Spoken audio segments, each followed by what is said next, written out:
Hello everyone, स्वागत है आप सभी का ऑनलाइन स्टडी जोन में। तो शायद ये मेरा आखिरी वीडियो है आपके पेपर के लिए। इसके बाद कोई टॉपिक्स नहीं आएंगे और उम्मीद करता हूँ कि आप लोग अच्छे तरीके से अपना प्रिपरेशन कर चुके होंगे। जो भी मैंने आपको वीडियो प्रोवाइड करा है, मास्टर वीडियो, खास करके एक पूरा मास्टर वीडियो आप देख लेना एग्ज़ाम में जाने से पहले। उस वीडियो को कंप्लीट कर लीजिए और जो लोग पेड कोर्स में जुड़े हुए हैं, जिनको PDF मिला हुआ है, आप PDF से रिवीजन कर लीजिएगा। अगर वीडियो देखने में प्रॉब्लम हो तो आप PDF से कर सकते हो, ठीक है। लेकिन उस मास्टर वीडियो को कंप्लीट ज़रूर करना है, सभी PDF को ज़रूर पढ़ के जाना है, क्योंकि पेपर में आपको डेफिनेटली यहाँ से क्वेश्चन देखने को मिलेगा, ठीक है। और ये जो वीडियो है, किसी ने कमेंट किया था कि विधान परिषद के बारे में बताया जाए, तो चलो लास्ट वीडियो इस पर देख लेते हैं। विधान परिषद क्या होता है आपको पता होगा। जैसे अगर इंडिया लेवल में बात करते हो कि संसद होता है, संसद में 3 पार्ट होते हैं। संसद के 3 पार्ट, जैसे राष्ट्रपति, एक होता है लोकसभा और एक होता है राज्यसभा, ठीक है, 3 पार्ट। ठीक उसी तरह से राज्य के लेवल पर अगर देखा जाए तो राज्य के लेवल पर क्या होता है, एक विधान मंडल। जैसे संसद जो नाम आप सुन रहे हैं, राज्य के लेवल पर होता है विधान मंडल, ठीक है, विधान मंडल। और विधान मंडल के 2 पार्ट हो जाते हैं। जैसे 3 पार्ट यहाँ पे देख रहे हो, उसी तरह से 3 पार्ट यहाँ भी ले सकते हो। एक राज्यपाल और एक होता है आपका जिसके हम लोग विधानसभा कहते हैं, और दूसरा होता है विधान परिषद। जिस तरह से लोकसभा होता है निम्न सदन, उसी तरह से यहाँ पर जो आप देखेंगे विधानसभा, वो निम्न सदन हो जाएगा।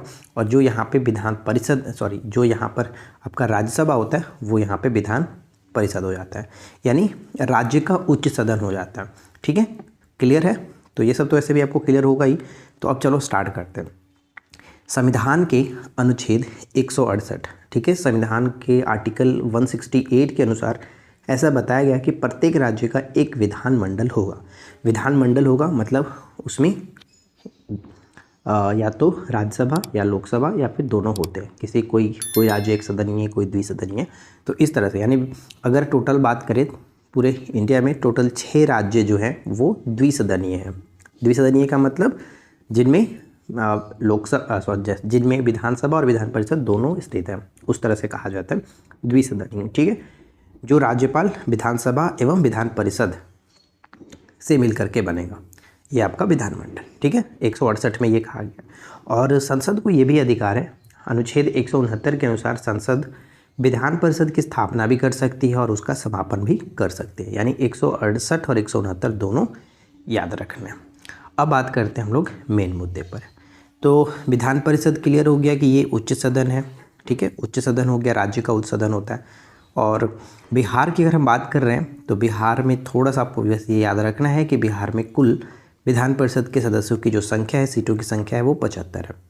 75 सीटों को यहाँ पे बांटा कैसे गया, MLC मतलब मेंबर्स ऑफ लेजिस्लेटिव काउंसिल, यानी एक सीट का मतलब कि 1 मेंबर ऑफ लेजिस्लेटिव काउंसिल। तो यहाँ पे 75 टोटल सीट्स होते हैं, ठीक है। और इन सीटों में 63 सीट निर्वाचित सदस्य होते हैं और 12 मनोनीत सदस्य होते हैं। अब यहाँ पे हम बात करते हैं कि इसमें 75 सीट होते हैं। एक सदस्य का कार्यकाल जो होता है वो 6 वर्ष का होता है। 1/3 सदस्य जो होते हैं, यानी इस टोटल सदस्य के 75 जो सदस्य हैं, इसके 1/3 सदस्य 2 वर्ष में सेवानिवृत्त हो जाते हैं, राइट। तो ये 2 प्रश्न तो आपको सबसे पहले याद रखना है। नेक्स्ट आता है कि विधान परिषद का जो गठन किया गया था, बिहार विधान परिषद का जो गठन किया गया था, गवर्नमेंट ऑफ इंडिया एक्ट 1912 के द्वारा किया गया, जिसकी पहली बैठक 20 जनवरी 1913 को हुई थी। और ये प्रश्न प्रीवियस में पूछा जा चुका है, ठीक है। 20 जनवरी 1913 को पटना के बांकीपुर में ये किया गया था। तो ये थोड़ा सा याद रखेंगे। अब बात करते हैं कि जो सदस्यों का निर्वाचन होता है, मनोनयन होता है, वो किस तरह से होता है, कितना कितना होता है। तो खास करके ध्यान रखिएगा, इसमें टोटल 75 सीट होते हैं और 1/3 सदस्य जो है मतलब विधानसभाओं के द्वारा चुने जाते हैं। विधानसभा के सदस्य होते हैं 1/3, कम से कम 40 हो सकते हैं, ठीक है। नेक्स्ट कि 1/3 पंजीकृत संस्थाओं से होते हैं, अलग अलग संस्थाओं से 1/3 सदस्य होते हैं। और 1/12 जो सदस्य होते हैं वो स्नातकों द्वारा होते हैं, यानी जो 3 वर्ष पहले स्नातक की उपाधि ले चुके हैं, अपना ग्रेजुएशन कंप्लीट कर चुके हैं, उनको सदस्य बनाया जाता है 1/12 सदस्य। फिर 1/12 जो है वो शिक्षक प्रतिनिधि होते हैं, अध्यापक होते हैं, उनको थोड़ा सा भी याद रखेंगे। और एक जो 6ठा भाग होता है वो राज्यपाल द्वारा मनोनीत किए जाते हैं, जो राज्य के कला, साहित्य, विज्ञान, सहकारिता तथा समाज सेवा के ख्याति प्राप्त कर चुके हैं। ऐसे 1/6 सदस्यों को जो मनोनीत किया जाता है राज्यपाल के द्वारा। यानी टोटल 75 सदस्य यहाँ पे होते हैं। क्लियर है। अब यहाँ पे आता है योग्यताएं। तो ध्यान दीजिएगा, अगर हम योग्यताएं की बात करें कि एक विधान परिषद के सदस्य बनने के लिए क्या क्या योग्यताएं होनी चाहिए, तो वैसे तो 2-3 पॉइंट्स और होते हैं, लेकिन यहाँ पे बस मेन 2 पॉइंट याद रखना है कि भारत का नागरिक होना चाहिए और 30 वर्ष की आयु पूरी कर चुका होना चाहिए। ठीक है, जिस तरह से राज्यपाल में होता है, जैसे आपका राज्यपाल बोल रहा हूँ यहाँ पे, जो राज्यसभा का सदस्य बनने के लिए जो योग्यताएं हैं, उस तरह से यहाँ पे विधान परिषद के, क्योंकि दोनों का तो एक ही है कि वो एक केंद्र पे होता है और एक राज्य पे होता है। ठीक है, तो 30 वर्ष की आयु पूरी कर चुका हो, राज्य का निवासी हो, यानी उस राज्य का निवासी हो जिस विधान परिषद की हम बात कर रहे हैं। जैसे यहाँ पे बिहार की बात करें तो अगर कोई बिहार का विधान परिषद का सदस्य बनना चाहता है तो वो बिहार राज्य का निवासी हो तथा उसका नाम उस राज्य की मतदाता सूची में लिखा हुआ होना चाहिए। तो ये योग्यताएं होती हैं और वो ऐसे माना जाता है और भारत तथा राज्य सरकार के अधीन किसी लाभप्रद पद पर आसीन ना हो, पागल व दिवालिया ना हो, इस तरह के जो भी चीज़ें हैं वो थोड़ा सा आपको पता है। नेक्स्ट हम आते हैं गणपूर्ति, जो कोरम जिसको कहते हैं, मतलब बैठक के लिए इतने सदस्यों का होना अनिवार्य। तो कुल सदस्यों का 1/10वां हिस्सा जो है, 1/10वां भाग होना ज़रूरी है, उपस्थिति होना, या फिर 10 सदस्य उपस्थित होना ज़रूरी है। ठीक है, तो ये इसका गणपूर्ति हो जाता है, कोरम हो जाता है। सभापति या उपसभापति, तो देखिए अपने सदस्यों में से एक सभापति तथा एक उपसभापति चुनती है। जो सदस्य होते हैं इनके कुल सदस्य, वो अपने में से ही एक सभापति और एक उपसभापति को चुन लेते हैं।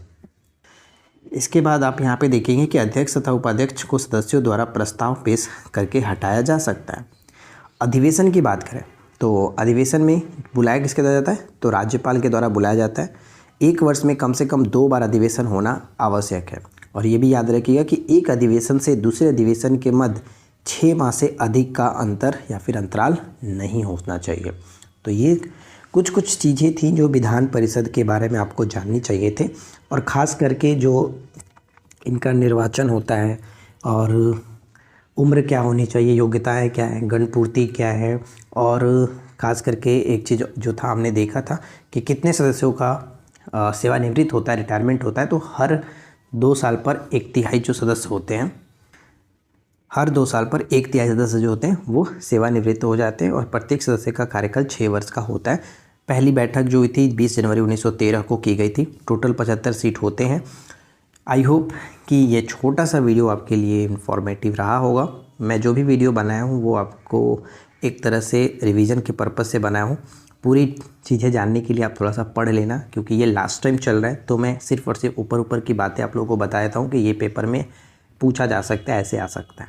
ठीक है फ्रेंड्स, तो उम्मीद करता हूँ कि ये वीडियो आप लोगों के लिए हेल्पफुल रही होगी। वीडियो अगर आपको पसंद आया हो तो लाइक एंड शेयर करके जाइएगा, और आज ये लास्ट वीडियो है तो उम्मीद है कि आप लोग अच्छा करके आएंगे। ठीक है, तो बस इस वीडियो में इतना ही फ्रेंड्स, मिलते हैं नेक्स्ट वीडियो में। Thanks for watching, keep watching, keep learning, have a good day.